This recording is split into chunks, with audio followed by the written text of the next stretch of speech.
Welcome back to the Football Ramble. Andy Brassel, you've been away for literally 2 days. And you flew down from Newcastle this morning. Not because I'm a climate change denier, but there are simply no trains early enough to get me here on time. More a climate change contributor.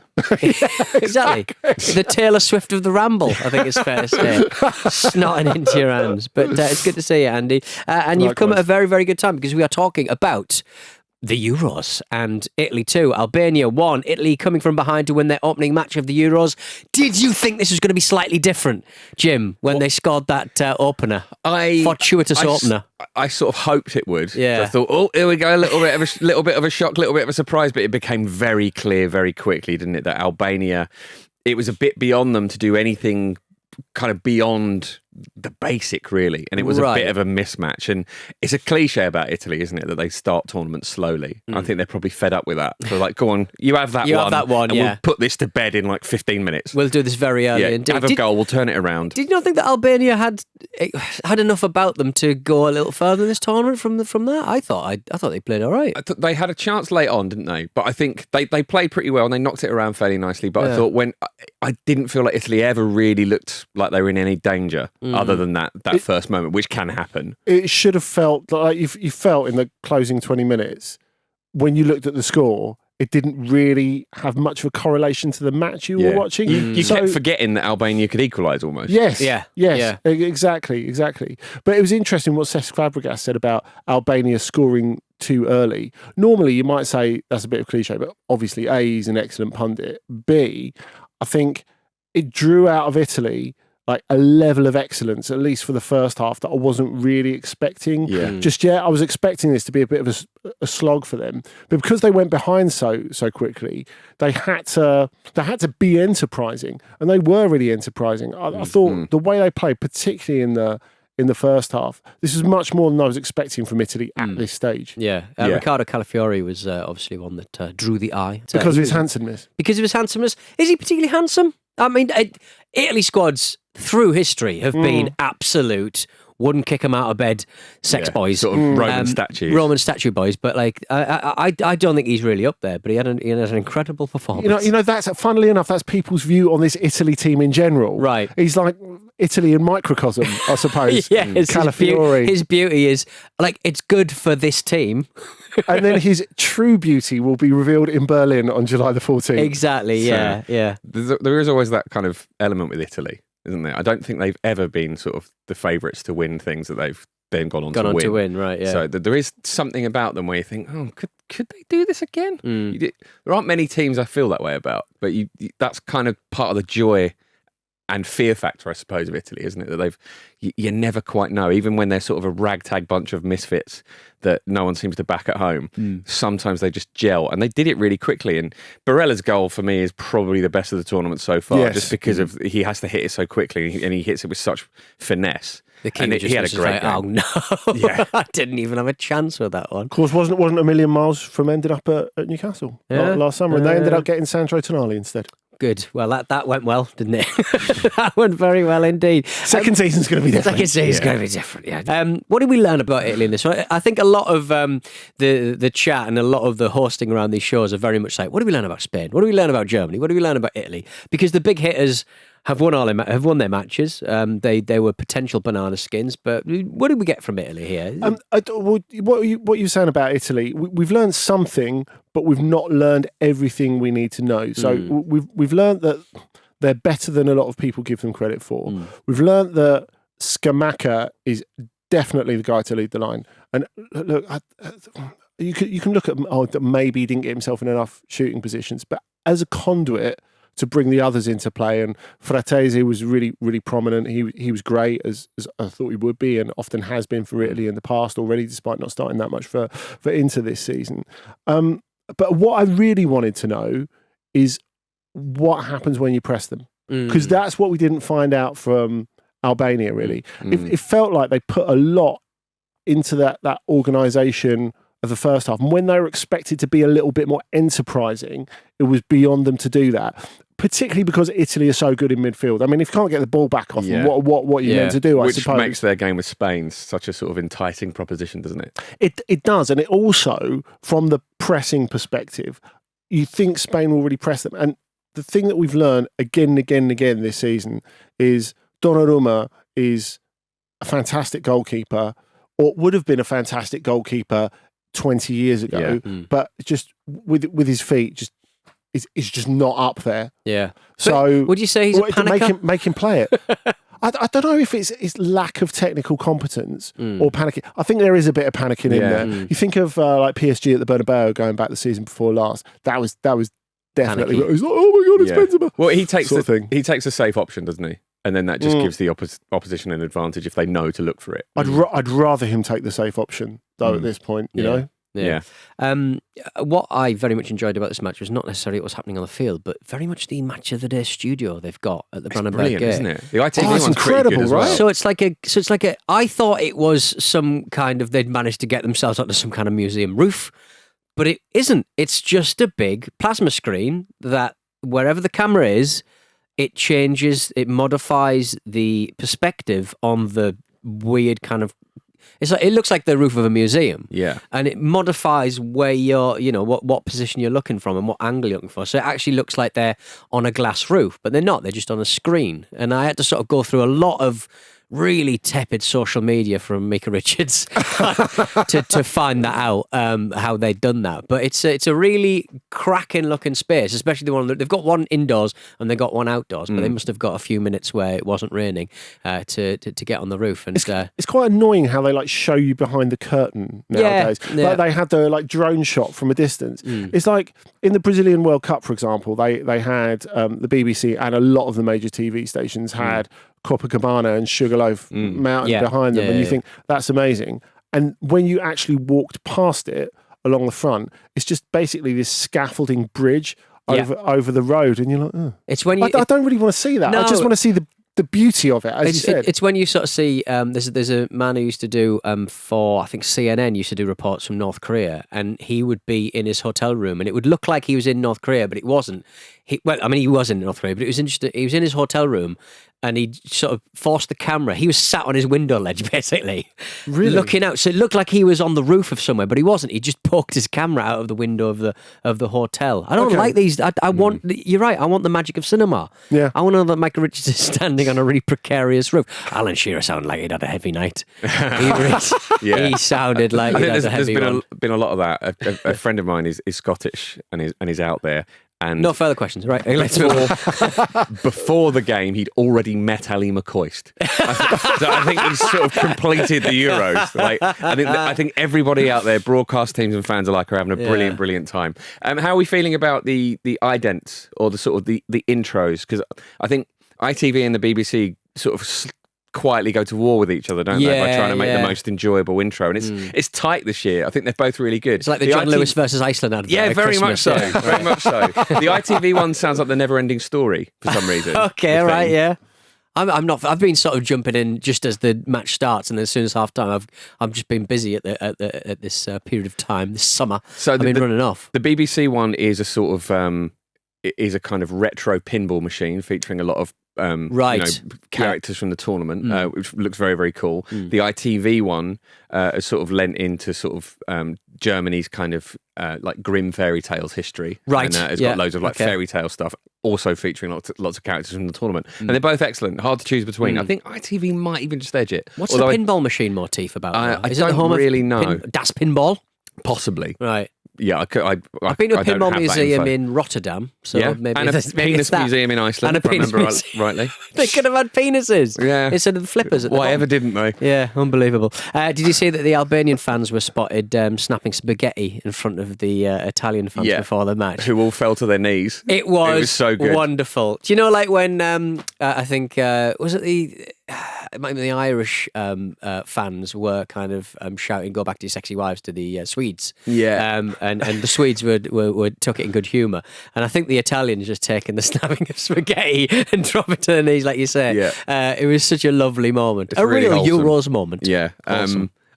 I hope they ate that spaghetti in like once all of the bars are closed, once they've gone to their hotel rooms or their Airbnbs or their hostels, they cooked it in a kettle. Had some flavourless spaghetti. I mean, sieving all that snap spaghetti would be quite a challenge. Yeah, It would. I remember. Yeah. I remember a man was banned from a popular chain of Japanese hotels a few years ago because he cooked a crab in a kettle. A man. A man Could be any a man. Could be any man. Could have been anyone. Yeah. But Is he in the room right now?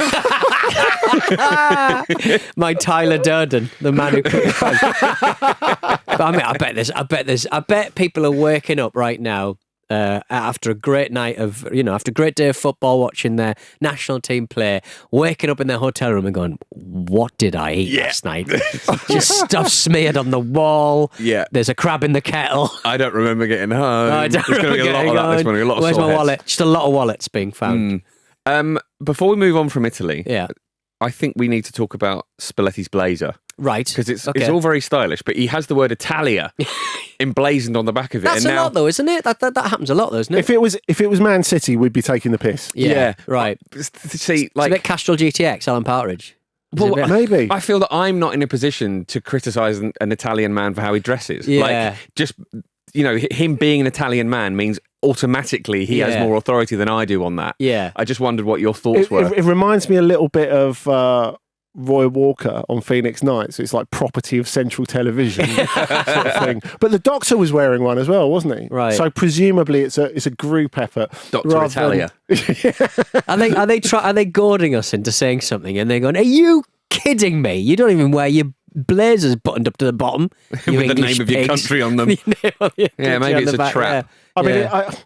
for a minute, I can't work out whether it's terrible or amazing. Mm. I think, like you, Jim, because it's Italy, we don't want to question. Mm. But I don't even think it's the equal of England's Burton Blazers if we go back to 2002 World Cup. Right. Wow. Okay. Yeah. I mean, what have been the best kind of like sartorial choices when it comes to national team like appearances? Because we've always had like quite staid Marks and Spencer's jobs, haven't we? Really, they've always been quite boring. Yeah, I mean, it's a shame. Maybe we should have a Burton revival. Maybe we, as a collective, the Football Ramble, should revive Burton. Yeah. Well, I mean, We are aging into that. Maybe, or maybe we Halliburton. should. Yeah, Either one of the two. maybe we should have thought about this 3 months ago. Maybe. 2026. Roll on 2026. I'll tell you who thought about things back in 2006. Alessandro Del Piero. He's been forced, nay, encouraged to go on German television to apologise for Euro 2006. It seems like a strange thing to do. Well, it's because he was in Dortmund, wasn't it, for this game? Right, and yeah. that's where the semi-final between Italy and Germany was. I see. In 2006. Okay, Yeah. okay. The most epic, really, of World Cup semi-finals. But I mean, should he be doing this, Andy? Should you be kind of apologising for wins that you've had in the past? He's just charming, isn't he? He is just charming. He really is.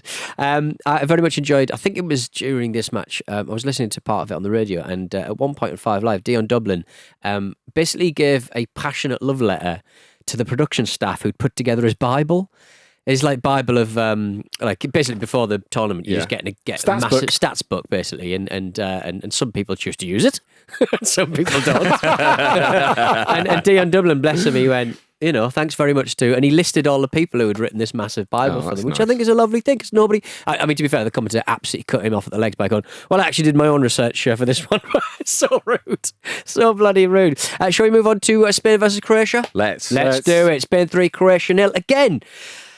I felt like Croatia still could have got something out of this Yeah. match at 2-0 at least. Scoreline doesn't feel like it reflects No, the it game, really does it? doesn't. Just like the other one we've been talking about, really. Yeah. But in a different way. Three first half goals, and it was just a step too far. But even I just felt like they could have done something here. Andy, Spain here, very direct for a Spanish side. Yeah, it's like Luis Enrique's still the coach, or almost. Or then again, maybe it's like they saw the Croatia team sheet, saw the centre-backs and thought, okay, we're in business Let's here. go for it, right? Which, Croatia were way more open than I was expecting, especially in the first half. Like, I came away with the feeling at half-time, they played quite well. How are they 3-0 down, But actually, they were so soft defensively, really. And Pongracic, who wouldn't get in any decent European team, and Schutelo, who's had a really, really difficult first season at Ajax, being the centre-backs, the fact they haven't picked their best centre-back, really, in Duya Shaleta Sarr, I think is a bit weird. And then they haven't really got... If you're going to go into a tournament with that, I think, A, you need a dedicated defensive midfielder rather than just, midfield velvet, which is what they have. Oh, midfield velvet. I like that. I enjoyed that too. Secondly, I think you look for that first goal, like how far Stanisic and Gvardiol, who actually would be a really good centre-back partnership, they're so far up the pitch, it's as if they think they're still playing for Leverkusen and City. It's like, oh yeah, I haven't got John Stones next to me. Is this Pep getting in people's heads? Like he's just a left back to everybody now. Maybe, and he's there thinking, I am Roberto Carlos. yeah, I am. I must be. I'm at a European Championship. It's a good thing to think. Hang on. Do you think that there's a lot of teams in this Euro mix up in the groups that are not necessarily top heavy? They are just defence light to a certain extent. Yes, yeah, actually, I would agree with that. Yeah, I think we probably might see some of that later tonight as well. No, you shut your big fat lying mouth. Outrageous. But would you sort of kind of lay that at many of the top sides, including England? I think so. Yeah. Which has made for a lot of goals so far, hasn't it? So possibly that explains why it's been so high scoring. Long may it continue. Sample size. Yeah, absolutely. Long may it continue. It feels like you get a sense, don't you, from a tournament in the first couple of days of the personality it's going to display that seems spread across all the teams, which is obviously just the sort of thing you project onto it. But this one, Big Mama UEFA is going to be pleased with this one so far. I'm glad Big Mama UEFA has continued. I've been impressed by Spain's patience, really, because it's very, very slow until it's a million miles an hour and they've scored. They're really, really good at that. It felt like they waited for the mistakes quite well, and they got those. And I thought, actually, what really impressed me about Spain, who, to be honest, I wasn't expecting a lot from this tournament at all, is like, I felt that their defence on paper looked pretty ordinary. And so Cucurella, for example, is to me a bonkers pick ahead of Grimaldo, who's been one of the best left backs, left wing backs in Europe this season. Is it because he looks funny and it's entertaining? Possibly. We did talk about the entertainment, the aesthetics, didn't we? But like Cucurella started this game really badly, and then second half he was excellent, as were all the Spain defence, because like Croatia kept going as if they could still get back into it, like well deep into that second half. And I thought Spain defended really well until they almost completely imploded over that penalty thing. Yeah, I mean, should Rodri have been sent off? Probably for his. I mean, it was a direct. He was there, and he should have gone for it. No, well, he wasn't trying to play the ball, was he? No, is really it the double jeopardy thing though? No, because he wasn't trying to play the ball, he should have been right. I'd like if there's the double jeopardy thing only counts if you're making a genuine attempt to win the ball. Right. Okay. Lamine Yamal became the youngest ever player to play at the Euros and managed an assist on his major tournament debut. It was a hell of a start. Yeah, for a 16-year-old. It's a huge show of faith in him as well to pick him, isn't it? To start him at that age, and clearly he's the sort of character who's not going to be overawed by the occasion, because he looked like he belonged there. He looked lively and dangerous and not just like threatening for a 16-year-old, but like just one of the more attacking, adventurous and impressive players on the pitch. He's going to be a real handful for everyone who comes up against him. Very possibly their best player. Yeah. And when you guys were talking about Spain's ability to actually go through the gears more quickly than you would expect to, I think he's a huge part of that. If you look at like the goal he creates for Campbell, for example, he's played that ball so many times this season. He's obviously like practiced it to death in training, but like the whip, the flight, everything about it in that corridor of uncertainty is absolutely perfect. And to have that at 16, I mean, I'm over saying, wow, he's 16 now, because if you think, like, youngest ever first team player for Barcelona, youngest ever first team goal scorer for Barcelona, youngest ever senior team debutant for Spain, youngest ever goal scorer for Spain's senior team, the youngest ever European Championship participant now. And it's just like, well, yeah, so? Yeah. It's just because, as you say, Jim, he's so good. Yeah. Like I don't think De La Fuente can even be thinking about that now, because it's just like, well, why wouldn't you include him? I think he has to be. I think at that age, though, I do worry about a late growth spurt, because the ball will seem smaller immediately, and you have to readjust how you're hitting that football. So if he like ends up 7'4" or yeah, whatever, well, because like when little toddlers have a football and it's up to their knees, and they still manage to kind of like play with it a little bit. Yeah, I'm just worried about a late growth spurt. I mean, it's very possible. He's 16 years old, isn't he? Exactly. Lovely finish. With his homework. Yeah, he's got to do his homework. Got to take his homework out, his hasn't he? homework, yeah. I think he'll be all right. Yeah. I don't know that he needs a trade.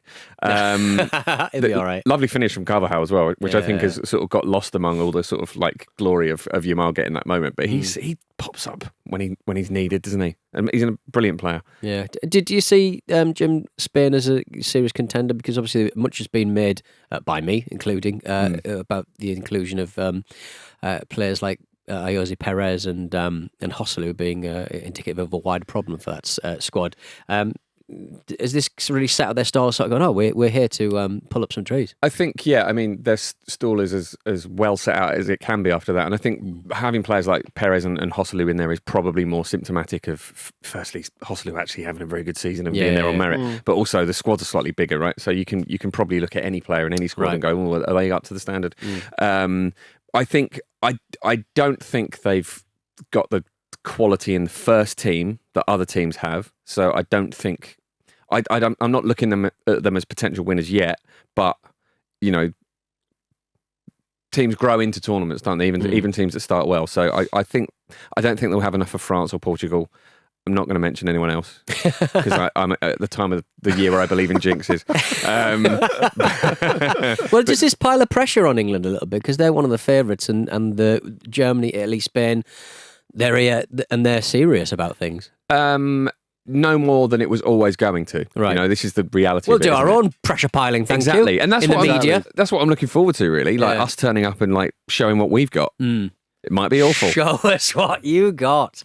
Well, before we go to a break, sad news. A couple of really sad stories in the news in the footballing world yesterday. Kevin Campbell sadly passed away at age 54, unbelievably young. Ian Wright obviously really cut up about it, and I don't think I heard a single testimony yesterday that wasn't about what a fun-loving, happy, good egg he was. Yeah, and really, and we know his achievements. He won cups. He saved West Brom from relegation and stuff. It was a really, really sad day yesterday in football, wasn't it? It was, yeah. Kevin Campbell was in the first team when I first started supporting Arsenal, and he was a big favourite of mine. And by all accounts, a really, really lovely person as well, who was very genuine to everybody he met. You hear about footballers a lot that they're nice to other footballers, but not so much to other people. Apparently, Kevin Campbell just had all the time in the world for anybody he was in the vicinity of, and it's a real shame. It's 54 is so young, and it's made me really sad. I've got such happy memories of him scoring the winner against PSG in the Cup Winners' Cup before Arsenal went on to beat Parma in the final in the 90s. That was a real sort of formative football memory of mine. It was a very real lucky thing to have experienced, and he was a huge part of that. And I'm just really, really sad and really devastated for his family and everyone who knew him. Really, same. Did you ever work with him? Yeah, I worked with him on a fair few occasions, and I guess what people who didn't know him have been grasping really well is the fact that even if you met him for the first time, he made you feel like as if you were mates with him, or already really friendly, really interesting and knowledgeable as well. And sympathies for his family. Elsewhere, we inexplicably sad. 26-year-old Matija Sarkic of Millwall and Montenegro also passed away as well. He's played everywhere, starting his career at Anderlecht, going to Villa, Wigan, Stratford, Livingston, Wolverhampton Wanderers, Stoke City, Millwall, obviously their main goalkeeper. He was man of the match in his last game for Montenegro as well, which was about week and a half ago against Belgium. Yeah, he fell ill in his flat, and it's just a shocking thing for any family to come to terms with, and our heart goes out to everyone involved. Right, coming up in the second half, we'll have a bit of Hungary, Switzerland, and a preview of Serbia versus England. If you want bold, Spain won't get out of the group. Even with third place qualifiers, Spain won't get out of the group. Who did this? I didn't even know that was there, Andy. I swear. I have to say, I thought Marcus could only do Nick Hewer, but it turns out he can do me as well. Here you go, Andy. Have a pepperami. There you go. Jim, do you want a pepperami? Mate. Yeah, I do. I'm sorry you had to hear that. I'm sorry I hear that deep fake of Andy lying about Spain. Do you want to It redress? looks like someone has amputated my finger as punishment. It does, yeah. Yakuza style for making a big mistake. I love that it says on the packet of a pepperoni, which Peter's genuinely just handed us. Yeah. Protein kick. But yeah. Yeah, everyone If you're rebranded building themselves, didn't they? if Yeah. you're building muscle. Why don't like big slices of Madeira cake get the same sort of protein? Well, because cake they've not element? thought of it. They've not thought of it. Madeira, get involved. Crying out loud. I would genuinely eat this now, but Luke has previously told me off eating biscuits during a show. He spilled tea Correctly, by the way, Andy. Andy won't get out of the studio, more like. He spilled tea in the studio yesterday, I noted. For the cameras. Anyway, yesterday, Hungary won, Switzerland 3, Brillembolo securing the win for Switzerland with a late goal. He's played 181 minutes of football in the last year after a horrific ACL injury. And what a great way to return. Yeah, come back with a lovely little lob. His strapping fell off, didn't it? That is the first lob of the Euros. I think it is, yeah. Beautiful finish. Been some It good was goals, great. isn't there? Yeah, real really have variety. been, It's his first international appearance since Qatar 2022. I mean, it's lovely stuff. It really is. Yeah, Yeah. Switzerland were really impressive, actually, weren't they? Yeah. 'Cause a lot's been made of them not being that good in qualifying, and already we've seen how that just becomes irrelevant by the time the tournament starts. So I thought they weathered the storm from Hungary really well in the second half, actually, because they grew back into the game, and they've clearly got a bit about them as well. And it felt like once they scored, the next goal might be coming from them, but no, Switzerland held on really, really well, and they were just really just managed the game really well, which is, It's half sometimes the struggle at difficult this point international football. especially in the first match. If you get ahead, you have to just sort of worry about where the next 20 minutes is going to go. So it was a really professional performance, and wasn't it? they look cohesive as well. That's the difference, isn't it? I think Italy and Germany, Spain to a point as well. That game felt a bit weird, but those teams almost look a bit like club sides. Like they play together every week. And yeah, I thought they were great. Yeah, and Granit Xhaka picking up man of the match in 31 years old. In a deeper role as well. Yeah. In the role that he was so chaotic in for such a long time. He seems to have adjusted to that as well. It's weird because for Leverkusen, he's played that role this season, and Xabi Alonso literally said to me and some other journalists back in November, he's me on the pitch. It's like I trust him to be me on the pitch. Who else? Like it just seems really unlikely, doesn't it, when you say it like that? Especially if you go back to even in his good bits at Arsenal, he never feels like someone you would. I was going to say trust with the house keys. Maybe there's a better phrase than that after his introductory speech at Arsenal. You wouldn't sort of use him as your kind of way of getting the message out there, so to speak. The father and the Jean. I think the thing with Xhaka, though, even in the chaotic days, was that he was more often than not very reliable, and you would quite often hear people going, "Oh, he actually had quite a good game today." But it was when there was a mistake, it was a big one, or it was an unnecessary booking or a sending off or something like that. So it made people not appreciate the things he did do well. Yeah, and I think he's cut out the sort of reckless, chaotic side now, or sort of understands the line better when to do it to wind up the opponent. And I don't know, perhaps that's just what we're seeing now, just maturity, effectively. Also, they've found a way of sticking it in the back of the net, which I think the thing that people were most concerned about Switzerland before the tournament is how they would score goals. And it was a reasonable question, because you look at Duarte scoring the first goal. I like to think I know a little bit about European football. I hadn't heard of him a week ago. Right. And, he'd played 45 minutes of international football before this. He'd been playing for Ludogorets. I mean, I heard someone saying, well, he's, scored a decent amount of goals in Germany. It's like, yeah, in the second division. Yeah. I mean, it's amazing. And it's an amazing story. And you could see with both him and Erbischer, who set him up for the first goal and then scored the second one himself, because it was their first international goals. That sort of total release of joy. It's a bit like when Albania was celebrating their goal.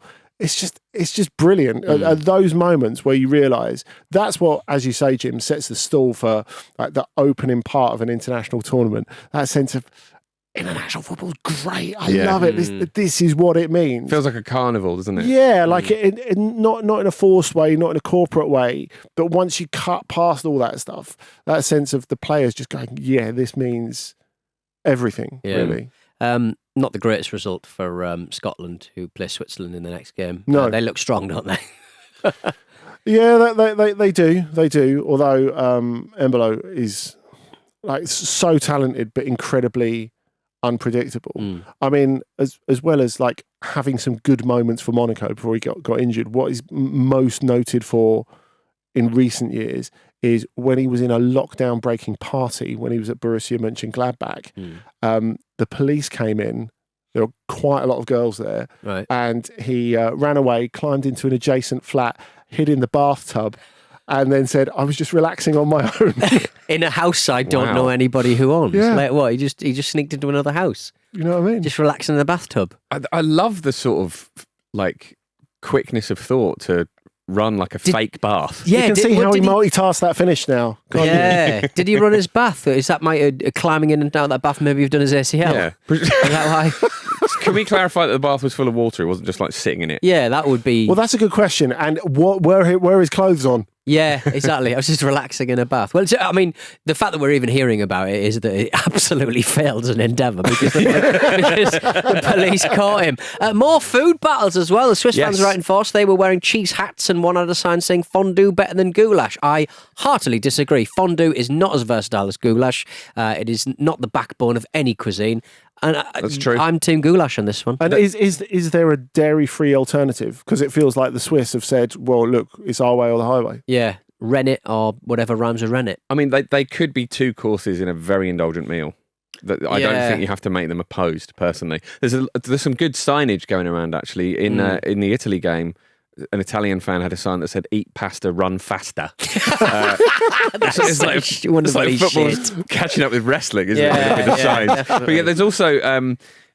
I don't know if this is better than thing comes from this, but I forget why Brazil and Australia would have been playing. But someone in the crowd had a sign that said capybara is better than kangaroo. Right. Okay. And that also the meat or just the animal, general animal, generally. right, okay. And the Brazilian women's team beat the Australian women's team in Australia, and the whole crowd, players included, were dancing around chanting again that capybara is indeed better than kangaroo. So I'd agree with that because kangaroos they're just a bit like, I'm going to hit you. Yeah, but capybara, chill as I've stroked a capybara. They are so chill. They're not going to punch you. No, it wouldn't even enter their minds. I think you can keep them. I went to a recent petting zoo. Did I mention this yesterday on the show? And they were selling monkeys. Harlequin. Yeah, weird. But African greys in there, weren't they? I was saying we should get a parrot for the studio. Yeah, because they know loads of words. Just have one in the corner. Just chip in every now and then, like a producer. Yeah, get him on the Google Doc. Because you can have monkeys apparently, but you can also have capybara. You can just in England. Yeah, you can keep them. This changes everything. In the same way you can have like llamas and stuff. They just graze. They don't do anything. Jim's crows are thinking, well, it's all over for me now. No, it wouldn't be, because the really weird and brilliant thing about capybaras that no one really seems to understand is that other animals love them. Yeah. So the chances are the crows would probably come in and hang out. Right. Big old rodents. Would they get on with dogs? Because they are rodents. They just get on with everything. Yeah. Unlike England. How are we feeling ahead of tonight? 8 p.m. This kicks off tonight. Serbia, England. John Stone's back in training after an illness, and he will be starting against Serbia. Let's face it. And Saka is also expected to start after returning to fitness as well. It's looking strong. Yeah, you know what? I kind of feel that the bravery of the picks in the front half of the team and the excellence of the players that will start in the front half of the team anyway, it's just made me think, life's too short to worry about the lack of defence. And as you say, so many other teams in the competition, including France, are facing similar problems. Yeah, so why worry yourself half to death about it? Also, it's a big platform for players to step up and show that they are like world-class defenders. Like we've seen it happen before. A lot of it's like a reputational thing, isn't it? Like a moment that Gay could seize, for example. Yeah, like do you remember no one trusted Owen Hargreaves until he put in a brilliant performance for England? I think it was 2006, wasn't it? World Cup, and everyone was like, oh, he's amazing, he was the best player, etc., etc., etc. I know this is different because Hargreaves obviously was playing for Bayern and had achieved a lot, but that platform... He was booed in that first game, wasn't he, against Paraguay? Yeah. There you go. Yeah. It only takes one performance, and as I understand Maguire had it... that coming into the side. Yeah, well, Serbia put a lot of crosses in. So there's going to be a chance for Mark Guehi to head a lot of crosses away. Well, that's what I mean. I think that's a side of the game. Do you worry about them a little bit? They're not quite as good in the air. I think that this is the toughest game in the group for England, actually. I think people are sleeping on Serbia a little bit because they were disappointing in the World Cup. So I think everybody's written them off based on that. They were a lot of people's picks for a sort of surprise package, weren't they? But they've got a lot of quality players in there. Obviously, like if you go through the big hitters, there's obviously Mitrovic, Vlahovic, and Jovic up top. Well, Mitro plays with a Tadic. player at his club side as well, Yeah, which is good. Kostic, Milinkovic, Savic. There's a lot of really good players that can hurt you there. And a really interesting thing about them is that a lot of those players, if you look at the combinations between them at international level, sort of how many goals they've contributed to in partnerships, there are a lot of them across a lot of those partnerships. They're a better side than I think people are perhaps giving them credit for. Yeah. So this is going to be difficult. I think this is a tricky game. And I'm really interested to see how England navigate it, because it sets the tone, doesn't it? It sets the marker of what sort of performances you can expect from your team at a tournament in this first game. It's like, we are showing what we are bringing to this party tonight. I love that part of it. And it is a real test. I would expect England to win. What I would say is that the danger of Serbia, that they don't actually need to play well to win, yeah. Or to get something out of it. Yeah, which they'd be I happy think, with the point. They showed in the qualifying campaign, which they made bloody hard work of, to be fair. And then you look at like the friendly against Sweden, in which it was all sort of overshadowed by the Zlatan celebration. But they had 35% of possession in that. They won 3-0. And you came away from that a little bit like Croatia against Spain yesterday, thinking, Sweden actually played all right. Yeah. But I agree that like the level of incision that they have with those players, I'm interested to see. I think I said this on the continent. You look at Mitrovic and particularly Milinkovic Savic, who I think is the best player in the team. Players who have gone and, let's be honest, are playing at a league that is a level below where they're at least. Do they come into the tournament with a little bit more in the tank? Because I think we've seen, like in previous tournaments, it's been quite defensive football, a defensive football that has succeeded simply because players don't have enough left after 55 or 60 games at elite level to give it everything. But now we're seeing it the other way around. We saw it with the last Euros, we saw it with the World Cup, which was slightly different, obviously, because it was mid-season. But this sense of, well, actually, there's going to be loads of attacking football. There's going to be loads of mistakes. It's not going to be the absolute, peak of footballing achievement, but it's going to be very entertaining. Well, unlike a lot of footballers who talk absolute trash about going to play in Saudi, and it's all about the footballing challenge, etc., etc. Mitra did sort of go, it's great, work-life balance, great. I've got through me Lego. Didn't say that bit. The German police have encouraged England fans to smoke cannabis rather than drink alcohol ahead of their opening match with Serbia tonight. Biffed not snifter, they should have gone for. Yeah, I think. They should have done that. But the problem is, they'll just do both, won't they? Yeah, they will. And puke everywhere. There will just be puking everywhere. One person who will not be indulging or imbibing because he's driving. Jared Bourne's dad is driving to Germany in his camper van to watch the football because he doesn't want to spend the money on unnecessary flights. Absolute dad vibes, isn't it? He's going with his brother and two of his mates as well. Dad vibes. Best time. I'm slightly jealous. I don't know those men, so it would probably be awkward if I was there, but I still do want to be there a little bit. Yeah. They're going to have such a good time. Where's our base? Is that Wolfsburg as well? Honest, where are we? Where are we based? Bus. Yeah. It's going to smell of farts. A big smelly fart bus. What is the driving time for England to Germany? It's about... Is it 10 hours? Or that seems short, doesn't it? Middle of Germany from Birmingham seems to be 11 hours. That seems quite short. And probably 5.5 on the way back, when only one of you is fit enough to drive. I drove on a Harley-Pool. It took me about 7 hours, for crying out loud. Roy Keane was spotted hiding in a shopping centre yesterday, as Ian Wright posted a photo, as I put that on the WhatsApp group. Righty has been spotted by, because you're always going to spot Righty in a crowd because he's just larger than life, isn't he? So some people were asking for a photograph with him, and Roy Keane just kind of like sidled behind like a post so that nobody would ask for a photograph with him. Cheeky little grin on his face. To be honest though, if you're asking for a photo with Ian Wright and you do want Roy Keane, this is better than that, because you get your photo with Ian Wright and a viral moment. A viral moment, just there forever now. Yeah, I really wanted to do take a screenshot and you know, like those kind of like really naff football kind of sports stuff on Twitter and stuff, those viral things. I just get a picture of Roy Keane and going, when anyone asks me to do anything during the Euros, hiding from doing the washing up. You know, that kind of crap. I am bombarded with that stuff. Same. Stuff arrives in my gallery that I didn't even realise people have sent me. And it's mainly the football team, to be honest. They're absolute idiots. Elsewhere today, Poland play Netherlands at 2 p.m. and Slovenia play Denmark at 5. But we're going to get out of it because by the time this show comes out, that Poland-Netherlands match will be on the telly pretty much. So, get it in your ears for crying out loud. If you're taking the advantage of the advice from the German police, you'll be sitting there with a bifter watching Poland, Netherlands and listening to this. Exactly. Enjoy yourselves when, just don't do too much of it because you'll go on a big whitey and not feel You won't well. last till the England game, which is the last one. Exactly. Don't be one of those people who went to see Oasis at Nebworth and like passed out during the Prodigy. Definitely. Don't be one of those people. Oh, that Sunderland fan who did that poo that time. Right, let's get out of here. Thank you for listening to the Football Ramble, part of the Acast Creator Network. Come on, England!